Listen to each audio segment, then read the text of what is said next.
Jam, jam. GM Giuseppe. How you doing, Santi? I'm doing great. I'm doing fantastic. Can't complain. Yeah, great day, great day. A great day, Giuseppe. A great day that's just getting started. A great day that has many surprises to unfold. Right, Santi? We have We have a couple things that we're announcing, but that we're sharing, not announcing. We're sharing today, so it We should are be fun. announcing one thing. We are announcing We're something. announcing one thing. We're announcing Yeah, one. Can we turn the yeah. We cameras keep on, it Giuseppe? Are steady. you ready for that, or no cameras? Uh, Up to you, bro. I mean, we have some guests I don't think the today. guests will turn the cameras on, but Yeah, yeah, sure, those guests sure. won't I'll turn the turn it. camera. Ah, bro, just because you are beautiful, man. Thank I'll you, bro. turn my own.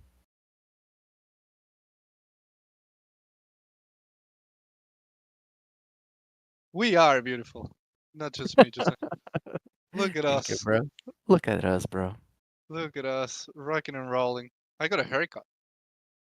Looking good, Santi. Thank you, man. Thank you. So yeah, And guys, welcome. Welcome to the Atlas Brew number 140. We keep going. Jesus, 140 weeks doing the Atlas Brew. 104 Just is intense. Intense, bro. yeah, yeah. Years now, years. Years of I weekly Atlas Brews. I remember when I was Pretty just a crazy. penguin and a young penguin with a dream and some polish, and here we are, Santi, talking about local Here we are. markets in Gali expense. The vision is getting realized brick by brick, step by step. It's been built, and we're getting closer Closer and every single closer day, Tuesday. Every single every day. day. We are Um, reaching Iris.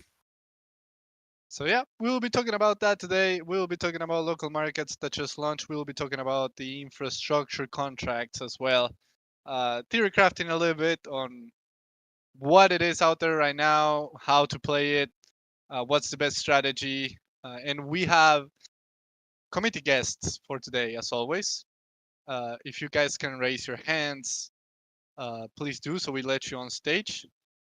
We're going to have Mandalorian OG, very active GM, player. GM. How are you doing, GM Mandalorian, my Mando, friend? I am very well. I'm currently just trying to increase my STU scanners because I want more contracts. That's this is the interesting. way. We're going to get into those details today. We're going to get into those details. And we will also have a well-known name in the community as well. We'll have Bodhi. Bodhi, my friend, Our GM, council member, Good council morning. member as well. How are you doing, Bodhi? GM. Doing really well. It's early this morning. I was up pretty late last night, but I'm looking forward to the day, man. It's exciting times. It's exciting Setting up your times, man. fleets. Yeah. Hiring crafters, he has as the name. Hiring crafters. Yeah. Yeah, new opportunities, man. Yesterday I was just realizing how much this opens up the game. Um yeah, local markets is really, I think, a lot more of a game changer than at least I anticipated. I kind of understood it from a really simple level, but the more I'm thinking about it, I mean, every single aspect of the game has a new, um, totally new avenues to it. So, and a lot of Yeah, new avenues. Yeah. yeah, I agree. Yeah. I was actually just running some numbers with the master Victor just before the meeting, and it's actually very fruitful for smaller players. Which I'm sure soon that we'll see some really nice incentivizing dashboards for everybody to kind of pick from and allow the smaller players to really take advantage of this and which is really Which is exciting really because exciting. I know that that's one of the big things that's been a hot topic. So looking forward to this for everybody. In all honesty, I think it's a great thing. Yeah, it's going to Yeah, be a lot of fun. we'll get into the details shortly. We'll get into the details shortly. I appreciate you guys joining. And if you're in the audience and you would like to be part of the next Atlas Brew, always DMs are open. We want committee guests to hop on stage. You know that we changed the format, and now We want to allow community people to come on stage. Everyone except Ray, because he doesn't reply to my DMs. I'm joking. I love you, Ray. Uh, well, we're going we're going to get you on the next one, Ray. I'm going to find you, bro. I'm going to find you. But yeah, just to get started, as always, we get on the noteworthy news. And I think, well, just the number one noteworthy news that we need to cover is, of course, Mhm. local markets were launched. Local markets were launched, and it's a huge update. It's a huge update. It has a ton of implications, not only for big fleets but also for small fleets. The game opens up a lot, and we already saw some markets coming to life. And we have two community experts today who will be discussing that with us. The other noteworthy news is that the infrastructure contracts uh, are live now, but for crafting. Redemption is not fully working yet, so that's why you didn't see an announcement from our end. You will get that soon. Don't worry. Once we confirm that all the mechanics are basically working properly, we'll ship the announcement, and that will come together with a Medium article, right, Jose? What do we cover on that Medium article?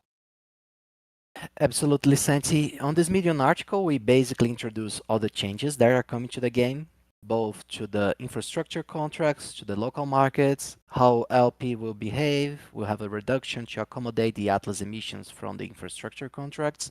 And basically, it's a very straightforward walkthrough on the whole system, what you guys can expect. With star bases, players can redeem the different infrastructure contracts. So yeah, it's going to be a very straightforward guide to help you guys get acclimated to the new environment that we is getting started today with our local markets and infrastructure contracts. Yeah, yeah. It should get you guys up to speed. But not only that, also I think it's probably worth sharing that Afia has been creating some really good guides already. Already, I mean, we're only a couple hours into the release. Not even we don't even have the infrastructure contracts fully released yet, but Afia already started creating the guides. So we feel like it's probably worth sharing. I'll share the tweet here in the chat so people can see. It's a really good guide for getting into the local markets. It explains you overall how it affects the game and how to be prepared, what things to take into account basically, and just get you up to speed. Be ready. It's a big update, so I just shared the link in the chat in case you guys want to check it out right now or after the brew. It's a great guide. Another thing, Jose, is that the Star Atlas main Twitter was posting gameplay videos every 6 hours nonstop. Man, Nonstop. that was super Like cool. it was big. Everybody was talking about it, I think, on X, and a lot of people came to the community actually from that initiative. And I think it managed to position ourselves in a great moment market wise where there are a lot of eyes on the Solana market and overall crypto, and people interested in where are some teams that are building some serious stuff. And I think that with the tweets every 6 hours, we managed to position ourselves pretty well. Shout out to Dominic Bain. Dominic Bain was the Crushing the yeah, lead on that Dominic Bain was initiative. the big mind behind that campaign. So shout out to Dominic Bain. And if you guys want to check out what we're talking about, you can go to that tweet that I just posted in the chat, where you can see all the videos that we posted. It was one every 6 hours and 24 different gameplay videos. Just gameplay. That's literally gameplay. No cinematics, nothing like that. Gameplay. Pure gameplay. I think there are a few games out there that can share so much actual gameplay content out there. And I truly believe that that's probably the best way to position ourselves um, with the crypto audience and gaming audience as well. So Absolutely, great job. Santi. I think Great job. it's a great introduction to the new moment that we are starting right now in Star Atlas. Yesterday we released the local markets. Today we are introducing infrastructure contracts. And we have something else, right, Santi? And that taps on We have our next something else. noteworthy news is that we are just getting started. We have some more stuff coming over this month, right, Santi? You want to break down the news, Jose? I'll let you do it. You let me do this? Ah, Yeah. thank you, bro. I never did this before, so I'm excited. Not so steady today. So, yeah, I'm not very steady today, boys. I'll tell you, like, it's been a Let's while. We go. have been building, and things are consolidating. Uh, so yeah, I have the pleasure to announce it that, and open your calendars before I say this because we have a town hall. We have a town Whoop, whoop. hall, the State of Star Atlas town hall on December 18. And you guys know, we have been on the no hype meta. We have been chill. We have Steady. been steady as hell. So what we are going to say is that town hall, town hall. We have cool stuff to share with you guys. And personally, I don't need to tell this to anyone here because you guys know what town halls entails, but I wouldn't miss this town hall. Right, Santi? Yeah. I think that's fair. It's a fair Yeah. warning to No. say that they shouldn't miss this town hall. Okay, I got a question for you, and I'm sure the community can probably relate to this. So, to kind of give them a bit of pre anticipation, will we see an actual launch of a product on this town hall, or is this information of what's coming? no, no. Can't be asking those questions. That can't be asking those questions. I think Mandalorian is smart, bro, because he sees our face in the camera and he's trying to fish alpha, Santi. He's trying to fish alpha for the community. So You you need answered to be with there, We're that. not going to Mandalorian. say anything. One of Yeah, the things that yeah, we're you trying to guys do be with there. town halls from now on is you guys should go there with no expectations. For real. Like for Yeah, real. Like go the without expectation. expectations. No expectations. Yeah. We don't want to hype we don't want to hype this up. Like literally why we're doing this is we're creating an event to communicate directly with the community. All the updates that we have in all the different pipelines that we're working on, from Unreal Engine 5 to Sage to Never Alone to marketing initiatives. That's what we're going to do. So I did this on purpose to give you an opportunity to set that out so that they don't come in with that kind of stuff. Thank you, no, no, Mandalorian. don't You're don't doing have Iris work. expectations. We don't Yeah, want. expectations are the enemies of the soul, guys. Don't do Yeah, that. Just if come. you get in there and If we something do more than happens, what you were expecting, great, great. exactly, that would be awesome, right?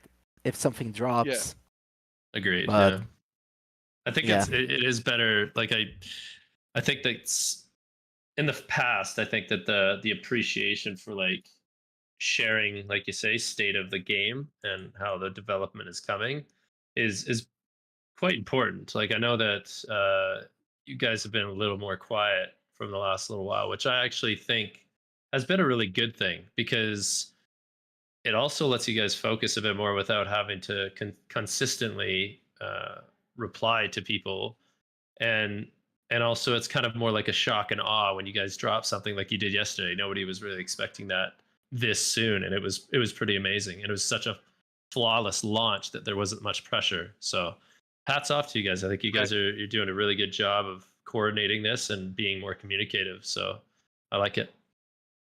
I appreciate Yeah, Mando. yeah, I appreciate that.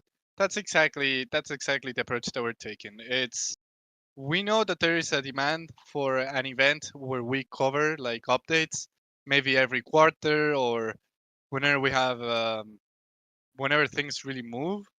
So that's what we want to have. Like we want to have a place, call it town hall, call it whatever. We want to keep calling them town halls where we get in there and we update you guys on everything that we're working on. No expectations. If it coincides sometime that that comes with the Yeah, release or whatever, great, great. But no, like the expectation there should be I am going to be updated on everything that Sir Atlas is working on. And that's how we want to keep it. I expect that Dom is gonna rug pull everybody like a Hawk Tool style. No way. Well, Where is No Dom way. yeah, anyway? yeah. Dom Dominic has a is yeah. no. He's not joining Yeah, he's today. on a special. He's on special mission schedule. He won't be able to join us today, unfortunately. But yeah, everyone is working as hard as we can to get everything ready for the town hall and help with the local markets, infrastructure. So yeah, we're letting Dominic Van cook, and the show Yeah. must go on, right, Santi? Yeah. The show must go on. So you guys heard it. We have a town hall uh next Wednesday. So we won't have a brew next Wednesday. So you guys know it's literally at the same time. So there won't be a brew next Wednesday. There will be a town hall instead of a brew. So make sure you can join. Yeah, Mark your great. calendars. Let me share the event link again. And you guys can mark us interested in there. We will start announcing that probably today or tomorrow, like officially announcing it. You get the first announcement at the brew, so you can mark us interested in there. It's going to be 2 hour town hall, Justin Michael. Yes, yes. I think it's going to be a 2 hour town hall, for sure. Like we're going to talk about everything. We're going to talk about everything. So um, yeah, start buying the beers, get yourself a comfy spot Yeah, for next week, and be patient because we're going to run through a lot. it's going to be fun. Going to be fun. Yeah. And one last thing before we get on the main topic for today, which is we are launching a new little thing for the community called the community events calendar.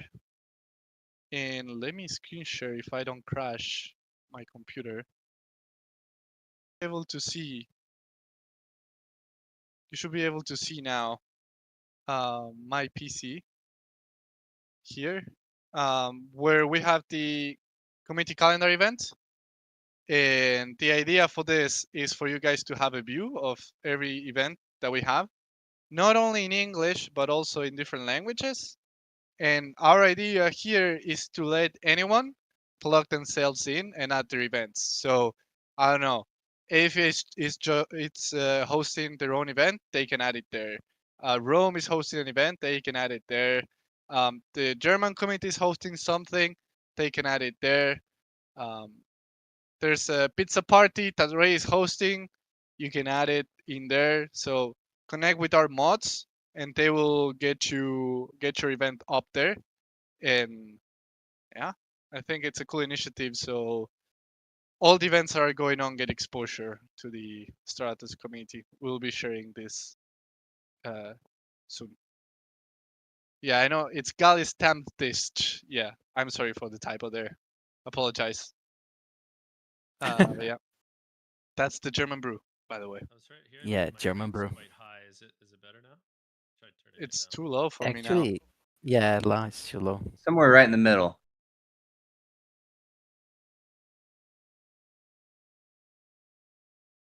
All right, so I think that covers all the noteworthy news. I'll share the link of this calendar in the chat so people can go and check it out. And we can get on the main topic for today. And we have our two big guests, two guys that play Sage every day, that run two of the most optimized fleets in the Galley Expanse. So we're going to get on the main topic, which is local markets and RFRs slash infrastructure contracts.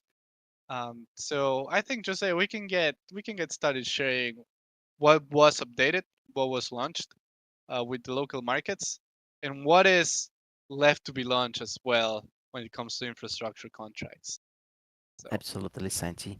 So, guys, uh, as you guys know, this is a massive update for the Star Atlas overall Sage infrastructure.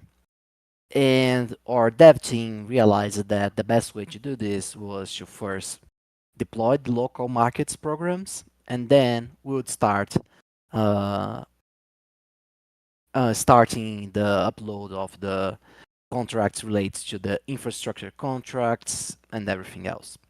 So basically, yesterday we smoothly deployed the local markets. Anyone who goes into Sage now will find a new tab on the menu who says local markets in every single starbase in the game. And in those starbases now, you can see everything that's being traded. Ammo, food, fuel, all starbases are now bursting with activity and possibilities in terms of players opening orders and resources and etc. I already see, for example, people selling infrastructure contracts in MRZ 17 in the US tour. Uh, man, this is so cool. Okay, so yeah, everyone is getting started. Fleets are moving through Galia Expanse. Uh, if I were you guys, I would open the show all fleets button, press it, see how people are moving throughout the different star bases. You can see liquidity moving in nearly real time. And it's super cool because now every player is enabled to reach any place in Galia without running the risk of getting stranded in the middle of the galaxy. Small players can now stop midway, do some mining or hunting SDUs, go back to the CSS, buy some fuel, keep moving along. This opens up many interesting doors to our gameplay features. And I think it's going to be just complemented by the second part of this update that's coming today, which is the buy orders and redeem mechanisms for the infrastructure contracts. For those of you guys who have been who played Sage before, infrastructure contracts are basically the new version of the RFRs. Basically, every infrastructure contract is a different recipe that has a fixed value in Atlas. So, for example, if you go to the Ustur faction, you will see that we have the Ustur infrastructure contract, which requires frameworks, electronics, and SDUs. If you craft one of those contracts, you can redeem them in 3 of 6 different star bases, and they will always be redeemable by this fixed amount of 2 Atlas. This generates for players a previsible and stable mechanism of making Atlas. It also helps diversifying the economy. Players can try to strategize how is the best way to get those resources, how to participate in this gameplay loop, even if you don't want to go all the way to craft those infrastructure contracts. And I feel like this is massive. Like, I'll share here on the chat right now the different star bases where those contracts will be redeemable. I just So posted in the chat. there's a catch Yes. with this time. It's not like the RFRs before. Infrastructure Yes. contracts, they can be crafted in your faction. You can craft them anywhere in any starbase, basically. But Correct. you can only redeem it at certain starbases. So there will only be 3 available starbases at a time per faction, right? Or 3 in total. No, 3 for each faction, and they rotate weekly. So 7 days from now, the algorithm of our program will determine which star bases will be the hosts for the 3 new places where infrastructure contracts can be redeemed. So players will need to prepare and strategize so they are always paying attention to where the liquidity flows are going through in order to best participate in the galactic economy. And this is, for me, this is super interesting. The infrastructure contracts has a 50 weight points, So they are a heavy resource, and there is a compelling econ reasoning for that to allow the fighting careers and overall gameplay uh, infrastructure and overall specialization to shine here. So players can't do everything at once. The game, as you guys can see, the game is moving forward on creating more and more specialized gameplay loops. Players are becoming more efficient. The gameplay loops are pushing players to be more efficient. So yeah, it's super interesting and it opens the doors to many different new stuff. And we have some pros here, Santi. We have some guys who have been big on the RFR's mechanics, and I would love to hear their thoughts on how the change from the previous RFR mechanics feel to them to what the infrastructure contracts together with the local marketplace feels right now. Yeah, Well, it's I too would early, say. but Oh, yeah, sorry. go for Yeah, it. Go I for would it. say the mechanics are fairly similar in regards of the types of ships that you need. The recipes are simpler. Before, if I remember correctly, RFRs took kind of a lot more diversity in materials Mm-hmm. um, and far less. So the I would say the supply chains are a little bit more simple, but then you have the RFR itself weighs significantly more, and then the location you have to deliver it to changes, so that the getting the resources to create the RFR is simpler, but offloading the RFR is more complicated, if that makes sense. So in that way, it's changed. But in a similar fashion to how it was before, like the scanning is the bottleneck. And yeah, that's basically my assessment of it. Yeah, no, Wow. I believe that you're kind of definitely on the right track there. Yeah, they were much more complex before. They were kind of similar to crafting like particle accelerators, stuff like that. It required a majority um, of components and stuff like that, and time to craft it. But including SDUs, I believe actually. So yeah, this is much more simplified. But I think that honestly, with the weight, it makes sense. I was actually quite shocked at how low the weight was, just because I think that's like a preventative deterrence from people being able to dump high amounts in volume because it's an uncapped uh, gameplay loop. Which I mean, obviously they've dedicated a certain portion of Atlas to that, which I understand, and I think that if they had done it more, I think it could be pretty game breaking for certain reasons. And Chris might have spilt his tea, but I think that one of the big things that I see here is that yes, SDUs are a bit of a bottleneck, but also they kind of aren't, because I see that some of the statistics with scanning, you can start kind of going back to the old scanning roots of having smaller ships. Like for instance, like I'd say about an optimum size fleet for scanning would be between 110 to 130 extra small ships, which is very achievable for these smaller players to retain that almost maximum scanning SDU unit capacity. And I think that that's pretty great. Like I think that's great for them, especially since the price of SDUs are also climbing. So we'll see what happens. But I mean, the marketplaces are adding such a huge factor to all of this as well to make things more playable for smaller players. So you know, hats off to the econ team and the balancing, and obviously let's see kind of what it does, and they can monitor the statistics and maybe make adjustments. Yeah, that's a very interesting point, actually, Mando. As you guys know, this is it's a very new world for everyone, right? We, of course, our econ team does analysis, prepare things, but at the end of the day, we need to do testing, right?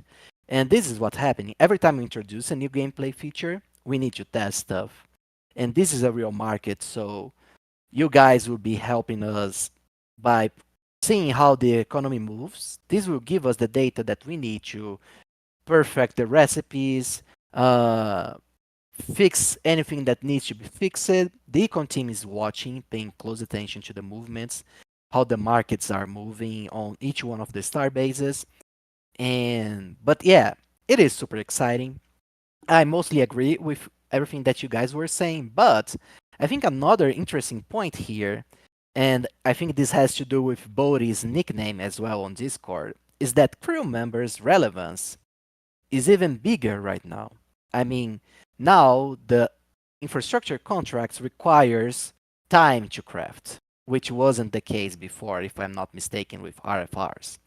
Also, the different star bases now, it makes more sense to have crew members crafting stuff and supplying resources to different star bases. I'd love to hear your guys' opinion on the role of crew members now on this new scenario. What are you guys anticipating? How you guys are positioning yourselves? Yeah, just to touch on that actually. So I think, not to correct you, sorry, but I think that RFRs actually did require still quite a bit of crafting. It was golden tickets that were instantaneous. I don't know. Maybe someone correct me if I'm wrong, but I believe That that is, they still. that is true. Yep. Okay. Yeah, that was when Jan was doing his Lightning Craft service was fairly popular because a lot of people were doing SCUs using the Crew. extra small and Yeah, the crew.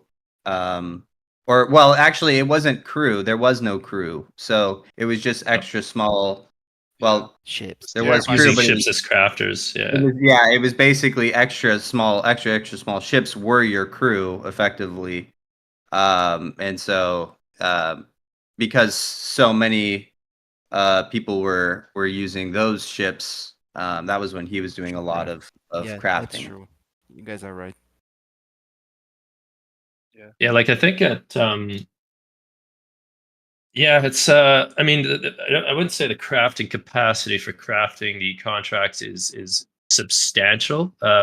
I think personally, if you have the extra small ships, or even certain ships that have kind of deemed themselves useless in Starbase, like maybe like jets and stuff like that, maybe ships like that might be far more useful in the scanning fields with crew to scale up, because the return from SDUs after you made adjustments to the fee contract, the fee construction or the structure of it is gone down quite significantly, and I think that they are a very good return of investment now, and I think that we could see quite a large influx of people scaling up with ships and crew and stuff, myself included. I just literally bought 5,000 crew off the marketplace about 2 minutes ago. So yeah, that's where they're all Oh, going. So that's awesome.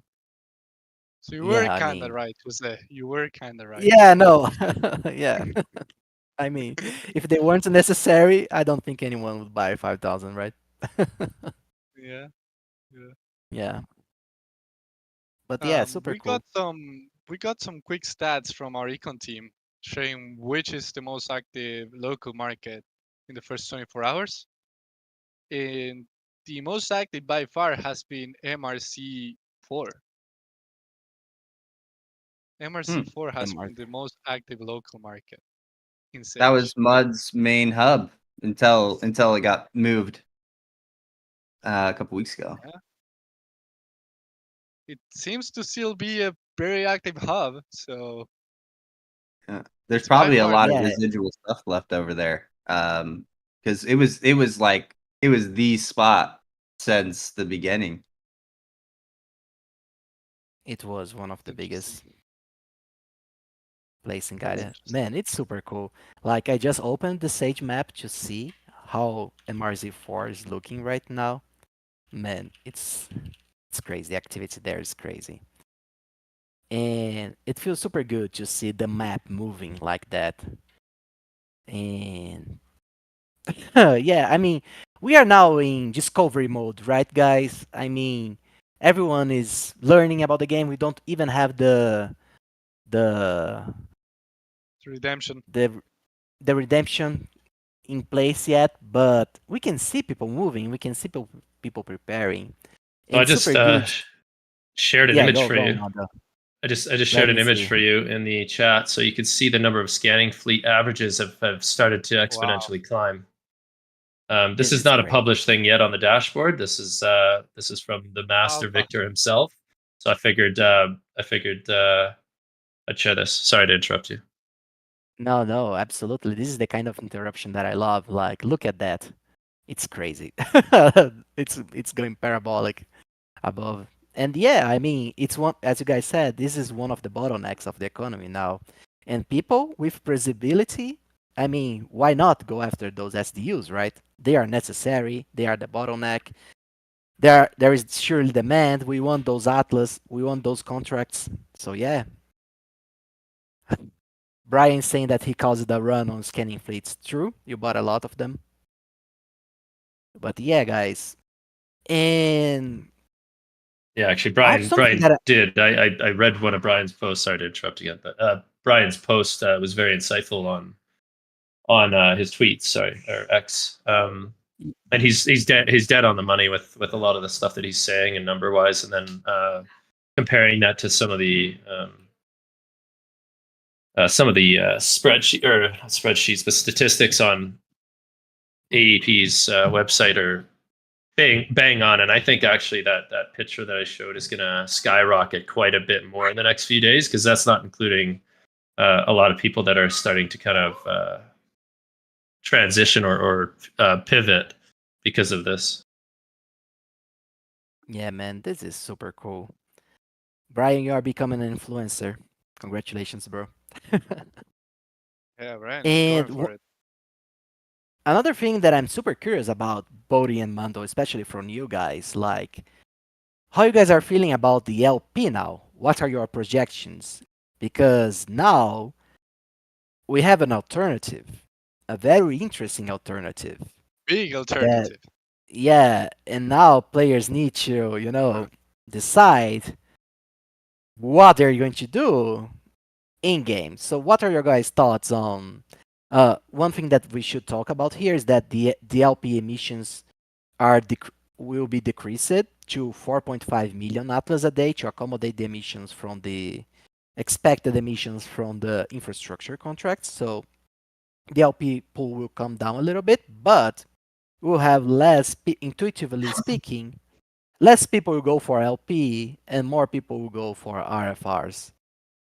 Do you guys see this reaching a balance, or do you guys think people will follow the previsibility of infrastructure contracts or something like that?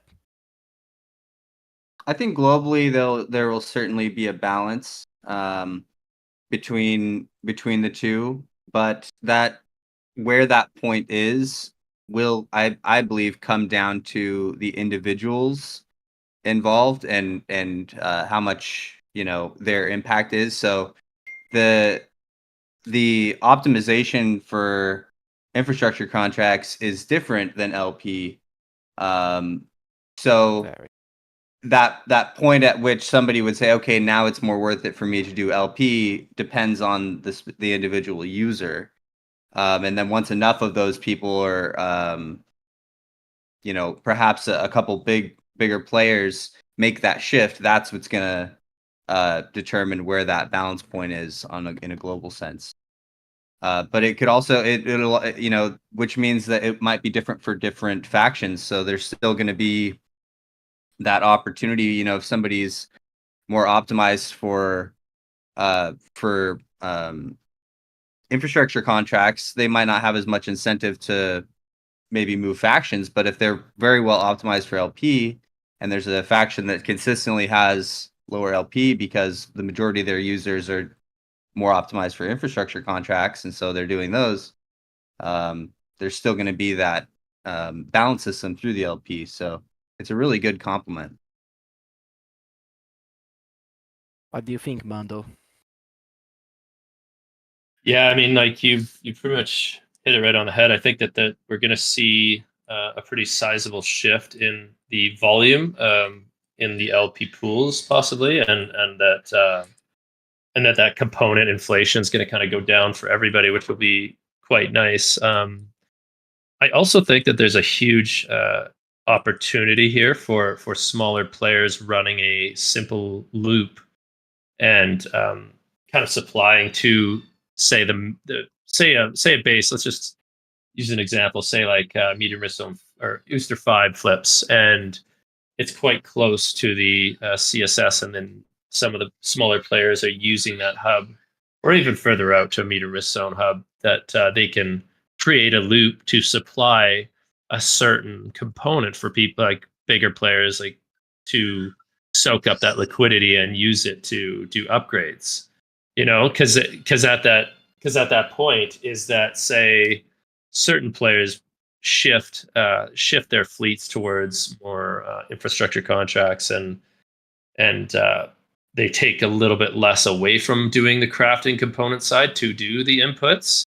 I think that there could be a pretty huge balance there, and also a great opportunity for some arbitrage, in my opinion, just by looking at the statistics. But who really knows? Because it's gonna, I think, play out in the next couple of weeks here, and you'll see a huge change. It's really cool to see. It's really cool to see the whole formation of this economy change. Yeah, there's an more opportunity. opportunities. Yeah, exactly. There's Yeah. opportunities for people that might not be optimized for either infrastructure contracts or LP, to do whatever they have kind of more potential at, whether it's transporting or if they just have a bunch of scanners or whatever the case may be. Yeah. You know, speaking to the global balance, you know, for a while I was thinking, because the bottleneck for the LP system was frameworks and SDUs, particularly SDUs.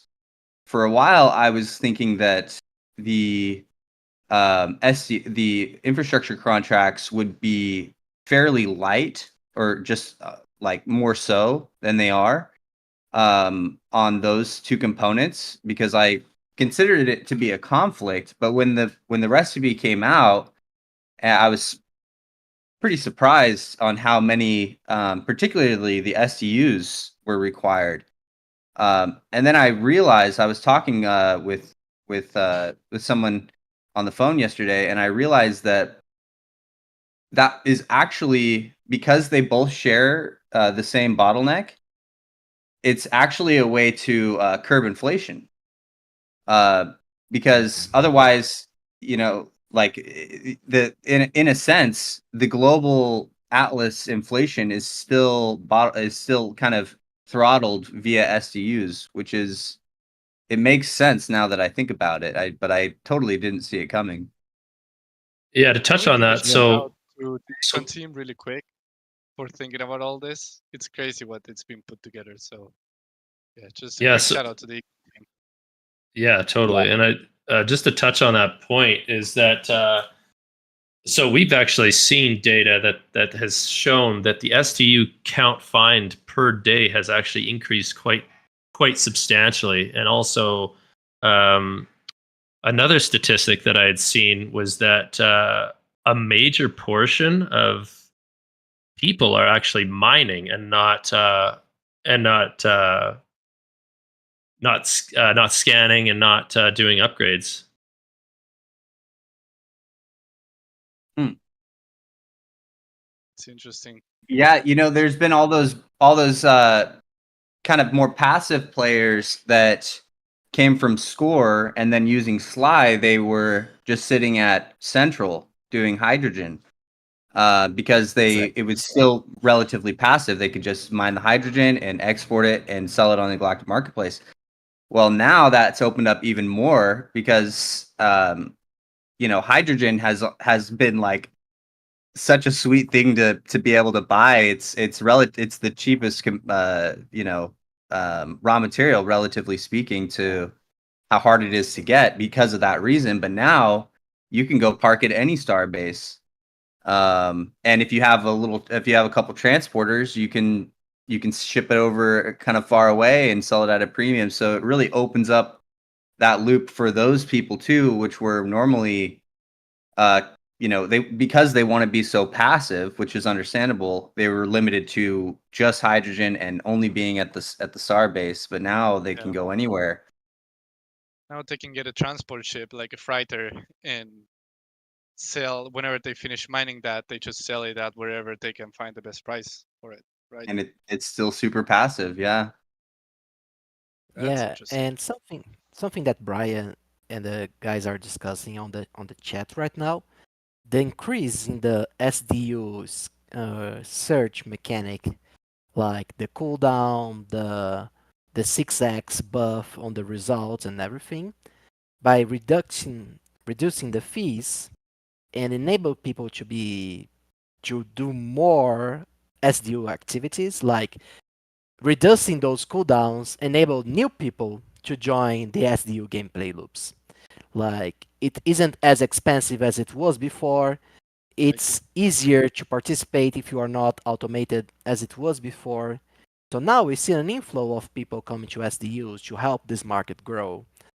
Overall, just from this mechanic, and now with the incentives from both RFRs and infrastructure contracts and LP, yes, we see a surge for SDUs as a product, as a gameplay loop, which helps the whole economy to keep the prices stable overall. I think it was a big It also win. helps small players, right?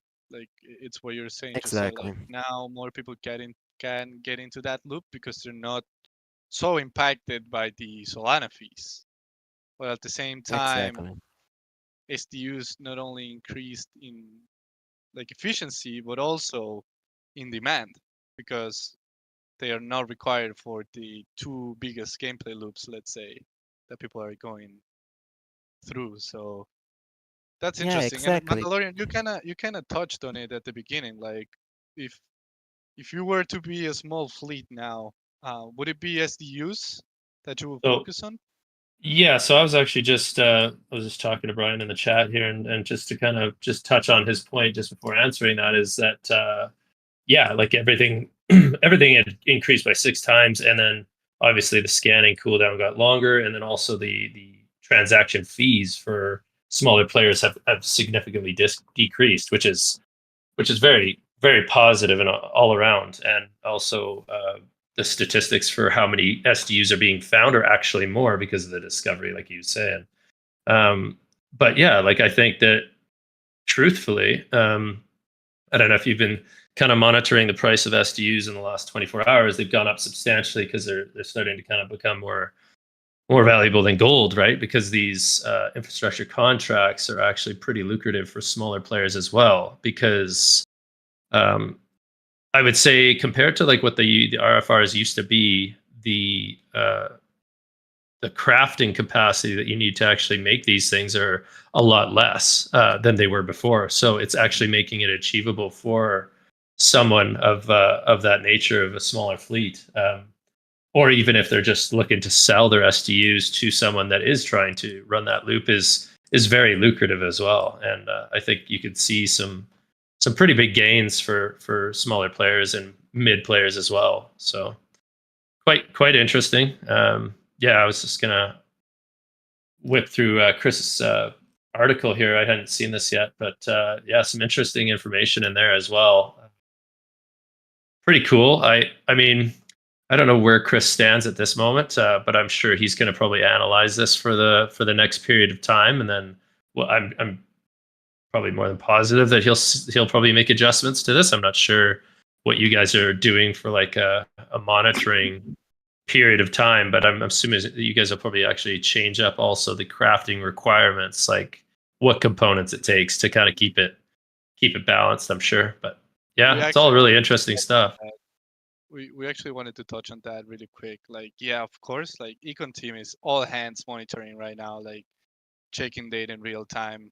Um, and I think they pointed that out in the Econ forum last week, I think it was, that when we launch this, it's likely not going to be balanced. Like when the infrastructure contracts and the recipes and everything, it's likely not going to be balanced, and we will have to make adjustments along the way in order to find that balance. So just wanted to say that I think they are already looking into the reports. I think Bodhi, you reported that. Brian, you mentioned that as well. Like it's a little bit unbalanced for Oosters right now. they like the econ team is looking into all those things. We need data to sink in. We need markets to evolve, and yeah, they are looking into all the data. So yeah. Yeah, anytime I'm observing the differences between factions, or well, the differences between most things, I tend to just ask the first question I ask myself is, okay, what is the bottleneck in terms of fleet composition or efficiency? You know, I looking at the these new infrastructure contracts, I came to the conclusion personally that for most players, again, like so many times before, the crew is bottleneck. I think just a lot of people have a lot of miners still left over from Gal Zero and compounding in the bear market, and the crew hasn't been out for very long. So I think people are still getting caught up. So framing it in that aspect, I pointed out that there was some decent disparity between the three factions in terms of how many crew it took to craft the different infrastructure contracts. Yeah, that's interesting. Yeah, And and yeah, just sorry, Sam, just to point out that the whole balance things moves every week because the start base where you can redeem stuff moves every week. So it's impossible to be perfectly balanced because there is elements of randomness, and as the game evolves, this will only get more intense. Like these guys, and this is something that I have been wanting to talk a little bit about since the beginning of this show. What you guys are seeing now, the fact that we have one recipe for each one of the factions, is but the first step on the complexity of the whole Galia economy. Like in the future, we'll have many more new resources. We'll have recipes that are linked with starbases, lores, and particularities. We'll have combat. We'll have random events happening while traveling across space. So this will only get more fun and more intense. Of course, our econ team will do their best to keep things balanced to a certain level, but if we try to make everything the same for everyone, I think the game loses a little bit of its fun. Like, just as life, there needs to be surprises, there needs to be factors that we not necessarily know about, and this will only get even more complex and more interesting in the future of Star Atlas. Yeah, I where agree with there's you. a balance or a need, there's a market, right? Yeah, no, it needs Exactly. and that's like one of the things I wanted to touch on too, just to kind of touch on Bodhi's point is that so there's also something that I've seen that kind of opens up a opportunity for smaller players as well, is that even mid sized players, is that they don't need to actually mine on certain star bases, and it's almost more lucrative to just buy the resource off of the local marketplace instead, and take the mining fleets and disband them into scanning fleets. So that was pretty interesting. Absolutely. And then vice versa in crafting and stuff like that, which there's a lot of different varieties of things that I think it opens the doors, and people will be very pleasantly surprised once they see these statistics, and it actually might shift their minds to something else. So just my 2 cents, but yeah, I mean, we're always watching the stuff, and it's very interesting to see it unfold.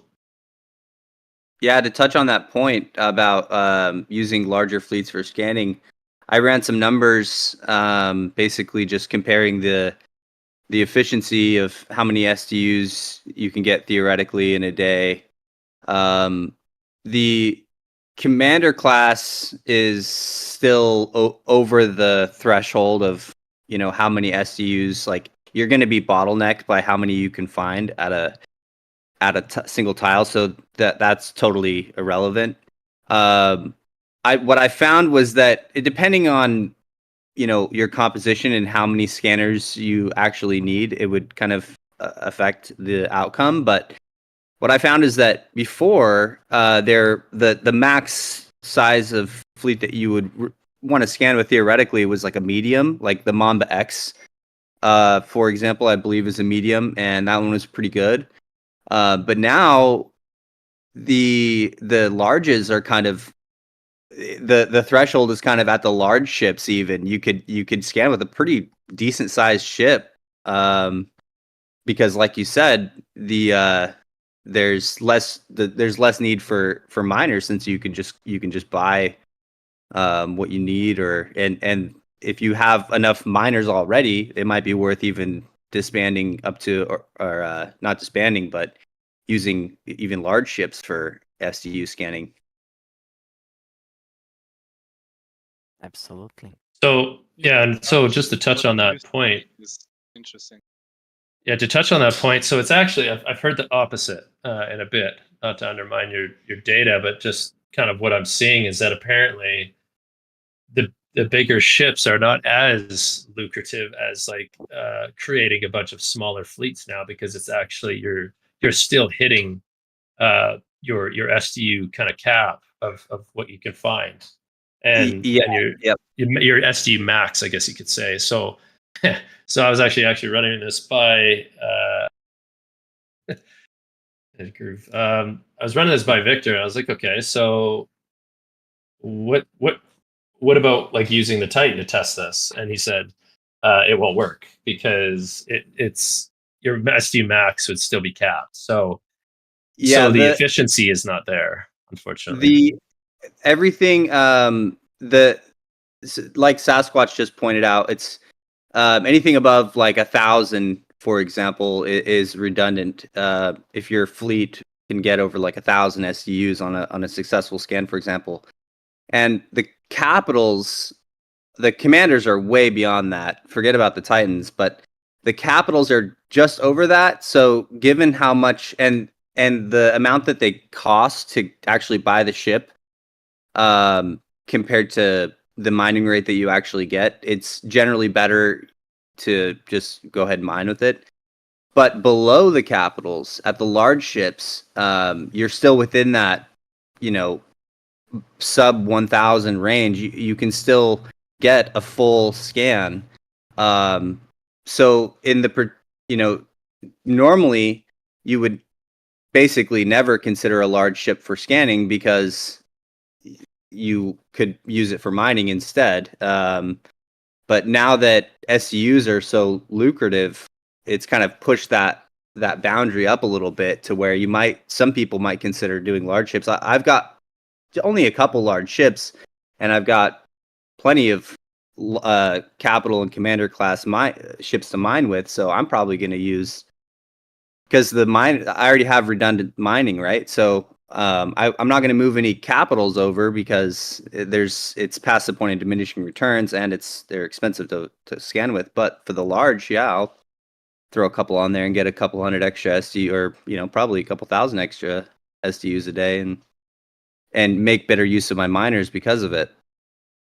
Yeah, 100%. Like just like looking at some of the ones also, like you can craft like the BIOS Butch for people that crafted that might be lucrative to use for scanning, and the same with the R8, like in combination with maybe smaller ships for the added fuel benefit of carrying more inventory as well, for them to sit out longer to get more STUs before having to return is also quite incentivizing. I'm not sure what the numbers are on that exactly, but maybe that might be something worth exploring. I'm sure yet, but absolutely, yeah. The R8 is for probably certainly for people that are looking to scan with the larger ships. Somebody talked about the Max Hogs. So I think there's going to be a lot of ships kind of like that can get you that extra time out scanning. so that you're spending less time actually moving to the scanning location. Like you said, that's a huge bonus. But I think there's going to be quite a lot of ships that kind of, I mean, depending on where you're going, there might be a ship that can get you that extra little distance, and give you a couple more scans, before having to return back.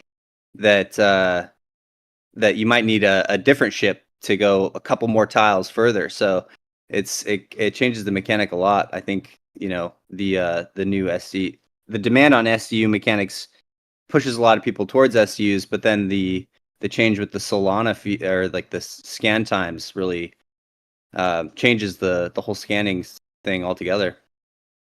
Yeah, and I also It's really see something interesting too is that the liquidity for food and possibly price for food might be pretty lucrative for smaller players too, supplying it to, say, certain whales that are out at further star bases or something like that.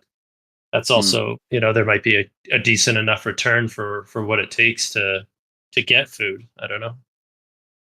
I think Hmm. the key takeaway from this is arm yourself with knowledge, get deep into the analytics, and you'll find opportunities. Like opportunities are being born right now.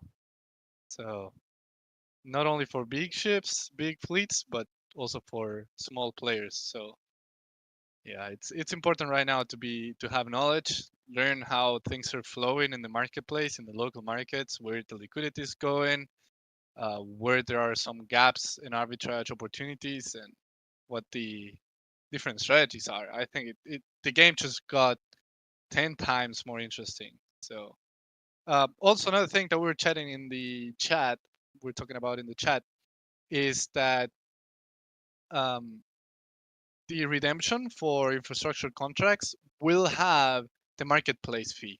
So the marketplace fee will apply for whenever you're redeeming those.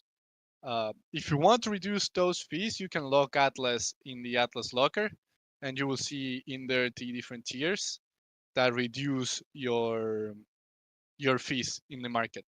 Atlas Wait, locker applies for local marketplaces as well. wait a sec. So there'll be a 6% slap on the contracts. Yes. From Yes. what I understand, they're going to increase the price by 6% to compensate for that. I don't know if So for that's those going to be lock. the case. I don't Whoa. know if it's Oh, going to be the case. okay. But that would put you almost at a negative then, because from the numbers that I was looking at, that to buy and craft these, you were like almost break even, like barely even making anything. So if you add a 6% fee to that, I think that will put you kind of over, wouldn't it? I'm just curious about that. Haven't run the analytics myself, but it technically shouldn't. Um, but yeah, I guess it It will would, be balanced as well, depending on market prices. But yeah, it yeah, if applies. you're comparing it to market prices, but up until now, the market prices have been contingent the um, on the LP system, right? Because that's what you would use those resources for, to get the Atlas. So I think the market prices will change, to come into alignment. I believe. But another thing too to Yeah. consider is those players that normally just dumped hydrogen, because hydrogen is always the hydrogen aspect of every um, recipe, when you're looking at it from a profitability standpoint, is always in the green because of those players that are just dumping hydrogen. But those players are going to be able to distribute, or go to those items that um, are at a higher premium, like diamonds, for example. The players that can get out there and get the diamonds and bring them back, they do those, because you can earn more Atlas than you can doing hydrogen. I think we're going to see that kind of, that balance happen locally as well, so that can change the prices pretty dramatically, I would imagine. market will have the final say. We'll see. We'll see. But yeah, just keep in mind, Econ team is fully tracking everything. If adjustments are needed, they will be made. Um, so Does anybody have the cost basis for what it is to craft and mine it yourself? Curious. Has anybody run that statistic yet? You mean like the cost to buy miners and buy crafters? No, the cost to yeah, that's too should be done. Yeah, that's fair. Yeah, I guess I mean with like a moderate fleet, it'd be interesting to see what the actual cost in house would be to craft them yourself as a medium player. I haven't run the specific numbers, but based on my general understanding of it is the I think that the LP will, and this is not based on hard numbers, but I think that the LP will provide a slightly higher return for any given VWAP. It depends on your fleet composition, but I think that the contracts are a little bit more passive because you can stay more static in, like, you don't have to move around every time a base flips and change your supply chain every time you're depositing a different resources or making a different resource. So I think you kind of pay a little bit for that convenience. But I believe in any case, if you're so I think if you're, like, for example, buying resources and then depositing them and you're doing a efficient component, then I think it's going to be more profitable, but you're going to have to move around. Whereas if but in any case, I think if you're making your own, then it's just all upside, right? I mean, you just pay Atlas for the crafting fee, but as far as how much it costs to acquire those assets to be able to do everything in-house, that would require a pretty comprehensive analysis. No, but what I'm saying is that you're paying crafting fees on the components you're crafting. You're also paying fees on the SDs you're scanning and the hauling and all that stuff, and then you're paying fees on turning them in. I just wonder how much profit is there really being made there after all of that. It just doesn't seem like it's going to be much, because to buy the components, I know it's not a ton, especially in Ooster, just from just doing some napkin math, right? Like just off current prices. Obviously, that's probably going to drive the prices down, but I just don't know if that's how lucrative is that going to actually be.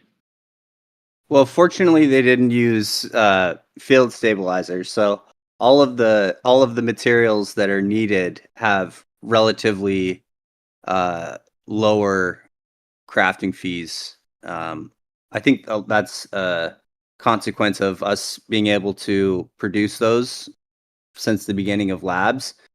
Like, for example, frame our field stabilizers introduced completely new components. New aerogel was a new compound material, and so generally that had a very high crafting fee because there was so little liquidity. The prices on the marketplace would raise the crafting fee. So fortunately, everything that everybody is going to be needing to craft, particularly the what is it, the energy substrate for mud, and I forgot the other ones for the other factions. Those the volume on those is substantial enough to keep the crafting fee in check.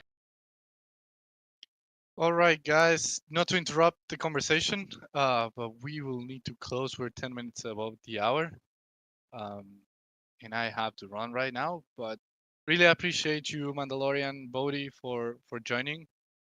Really appreciate you sharing your insights and a little bit on the strategy side of things. So really appreciate that, and hopefully we can get you guys again on a brew.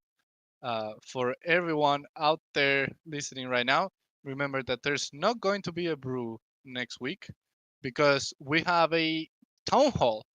The Star Atlas town hall is back, and we have a town hall state of Star Atlas. I just posted the link in the chat so you can go mark us interested and you don't miss it.